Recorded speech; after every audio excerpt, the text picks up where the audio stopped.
दोस्तों, आज आप लोगों को एक अनोखा टिप्स देने जा रहा हूँ कि अपने व्यवहार से संकोच शब्द को हटा दीजिए।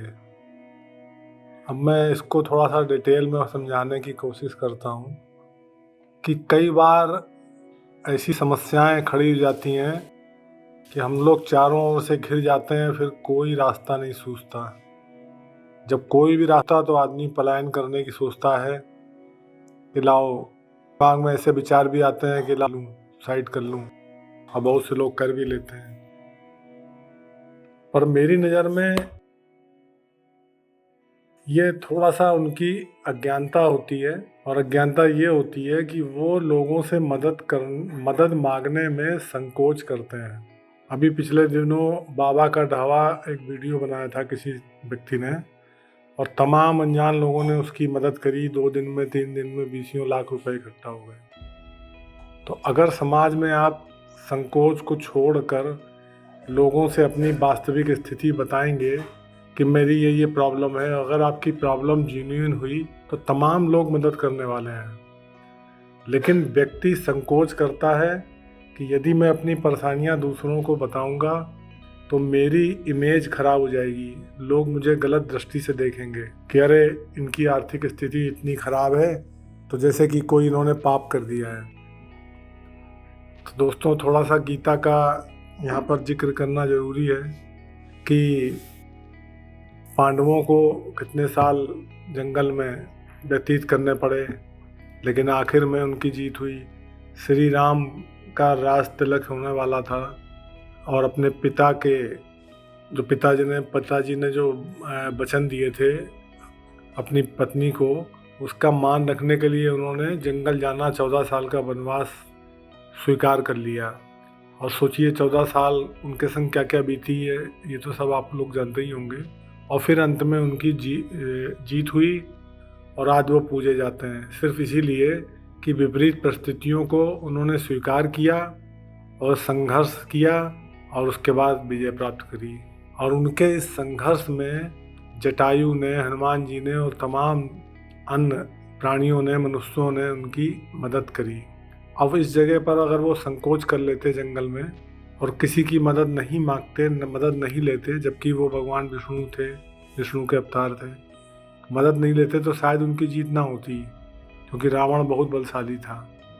तो मैं यहाँ पर ये समझाने जा रहा हूँ कि यदि आप ऐसी परिस्थितियों में फंस गए हैं कि अब आपके पास कोई रास्ता नहीं बचा है, तो फिर आप मदद मांगिए, संकोच मत करिए। हर व्यक्ति के अंदर ईश्वर का वास है। अगर आप अपनी व्यथा किसी भी व्यक्ति से कहेंगे, तो मुझे लगता है कि अगर 4 लोगों से अपनी परेशानी कहेंगे और 4 लोगों में 2 लोग भी अगर इस काबिल हुए, तो 2 में से 1 ज़रूर आपकी मदद करेगा। और जब 1 मदद करेगा तो फिर रास्ते खुलेंगे धीरे धीरे। तो पलायन करना, आत्महत्या करना, या क्रोध का जन्म लेके कोई गलत काम कर देना, दूसरे को हानि पहुंचा देना, परेशानियों में अक्सर ये होता है कि लोग ये सोचते हैं कि मेरी परेशानियों का कारण फला व्यक्ति हैं। तो कभी कभी वो उन व्यक्तियों को जो समझता है कि मेरी परेशानियों का कारण वो हैं, तो हानि पहुंचा देता है। तो इससे परेशानियां और बढ़ जाती हैं। तो अपने दिमाग को शांत रखते हुए उसका सलूशन सोचिए। और अगर आप उन व्यक्तियों से नहीं जीत सकते हैं जिन्होंने आपका धन हानि करी या आपकी मान हानि करी, तो उनको दिल से क्षमा कर दीजिए। क्षमा कर देने से आपको एक मानसिक शांति मिलेगी, और आप आगे के लिए सोच पाएंगे कि अब क्या करना है। और उसके बाद चूँकि आज आप असहाय हैं, तो फिर आप कुछ लोगों से मदद मांगिए, अपनी पूरी परेशानी बताइए, मांगिए। इसमें बिल्कुल संकोच मत करिए, क्योंकि हर व्यक्ति परमपिता परमात्मा का बनाया हुआ है, और सब कुछ परमपिता परमात्मा का ही है। यहाँ पर किसी भी व्यक्ति का कुछ नहीं है। तो आप अगर किसी व्यक्ति से कुछ मांग रहे हैं, तो एक तरीके से वो परमपिता परमात्मा से ही मांग रहे हैं। और आप किसी भी व्यक्ति से नहीं मांग रहे, तो आप परमपिता परमात्मा से नहीं मांग रहे हैं। आप मंदिर मस्जिद में जाके पूजा करेंगे, लेकिन ईश्वर मदद आपको जब भी करेगा तो किसी व्यक्ति के द्वारा ही करेगा।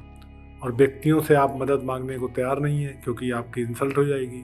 आपको ऐसा लगता है कि आपकी छवि खराब हो जाएगी मदद मांगने से। जबकि मैंने उदाहरण दिया, बड़े बड़े राजा महाराजाओं ने भी ज़रूरत पड़ने पर लोगों से मदद मांगी है और फिर वो विजयी हुए हैं आगे चल के। दोस्तों, इस पर एक छोटी सी कहानी सुना देता हूँ, उससे बातें और क्लियर हो जाएंगी आपको। एक गांव में एक मंदिर था और सारे लोग बहुत समृद्धिशाली थे।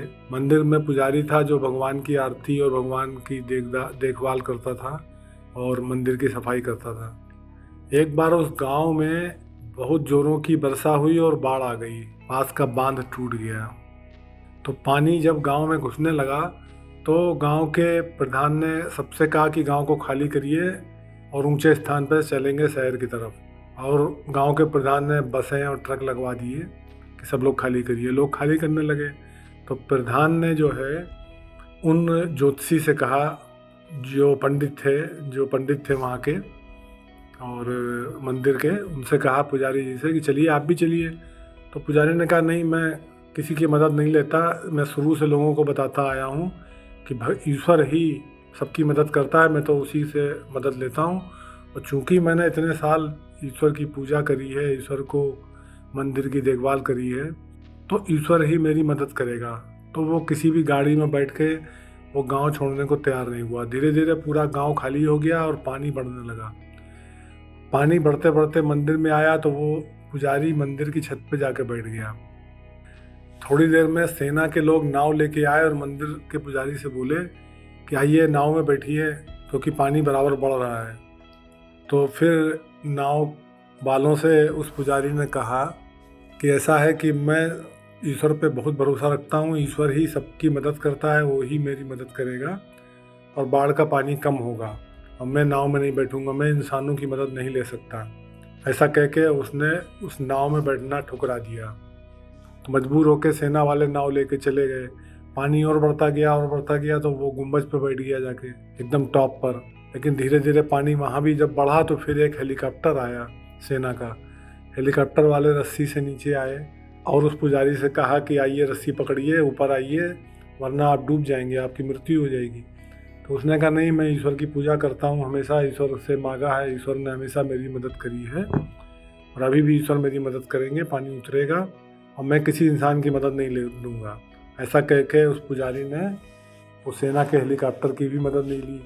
तो मजबूर होकर हेलीकॉप्टर भी चला गया और धीरे धीरे पानी और बढ़ा और वो पुजारी उसमें डूब गया, उसकी मृत्यु हो गई। जब वो पुजारी मृत्यु के बाद स्वर्ग में गया तो वहाँ पर ईश्वर उसको मिले। उन्होंने पूछा, उस पुजारी ने ईश्वर से पूछा कि ये बताइए, मैं ज़िंदगी भर आपकी पूजा करता रहा, आप पे अगाध विश्वास था, हमेशा आपने मदद करी, तो फिर मैंने इंसानों का भरोसा छोड़ के आपको पकड़ा कि आप मेरी मदद करेंगे, फिर भी आपने मेरी मदद नहीं करी और मेरी मृत्यु हो गई, अब मेरे बीवी बच्चों का क्या होगा।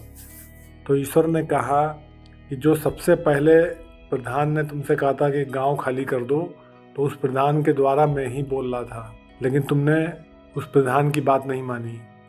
उसके बाद जो नाव लेके सेना वाले आए थे तो वो उसमें जो कैप्टन बोल रहा था वो मैं ही उसके द्वारा बोल रहा था कि तुम नाव में बैठ जाओ, लेकिन तुमने फिर भी मेरी वाणी को नहीं समझा।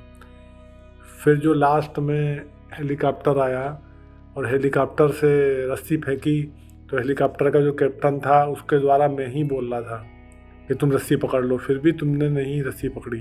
तो मेरे पास और क्या चाह रहा था। मैं जब भी किसी की भी मदद करता हूँ, मैंने हमेशा तुम्हारी जो मदद करी तो इंसानों के द्वारा ही करी।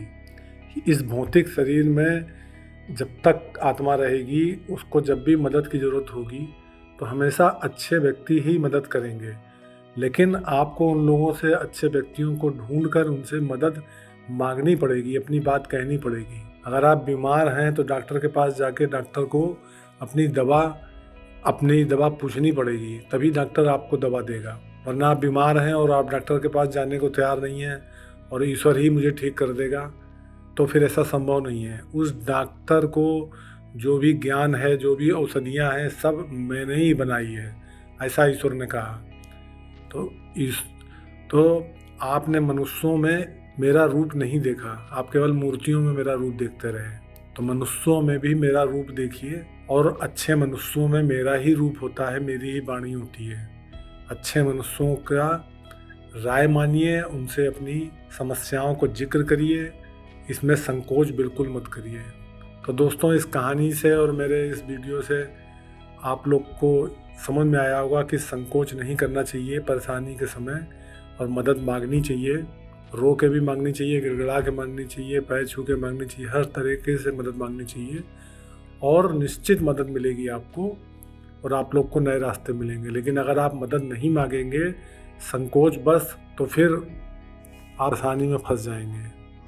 तो उम्मीद करता हूँ आप संकोच को निकाल देंगे।